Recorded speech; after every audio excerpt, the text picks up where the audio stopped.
The flu season has definitely started. We're at 120 lab confirmed cases this year compared to 103, which is the 5-year season average.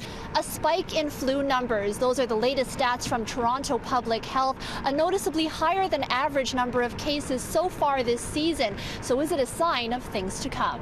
What we do know is that typically as the holidays are approaching, usually by the end of December, the numbers tend to mount, and they tend to mount rapidly. And so as individuals are going to parties and as flu season is, as the virus is spreading, getting the vaccine now, this week, is good. Last year was one of the worst flu seasons in over a decade. Dubé attributes the current spike to a potential earlier start in the flu season, but when pressed about whether the current number is alarming or an indicator of just how bad the season could get, she remained cautious. It's really hard to predict which way flu is going to go every year. Usually we see 2 strains circulate in a season, and so right now we're seeing one strain, flu A, predominantly H1N1, that's circulating, and usually later on in the season we see a flu B strain that starts circulating, and so we can expect that to happen.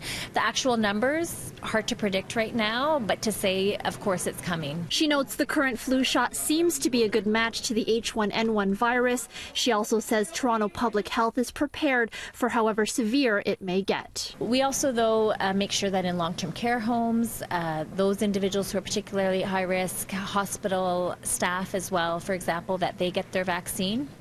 And we keep track of that. In facilities like nursing homes, if we have evidence of flu season and flu virus spreading there, we can offer antiviral medication to those staff and individuals to protect them further as well. Now, a reminder, new this year is the high-dose vaccine available to seniors 65 years of age and older. It carries 4 times the amount of flu vaccine and is said to provide 20 to 25% more protection for the elderly. But reminder, there are some side effects that could last a little bit longer, including headaches, chills, and fever.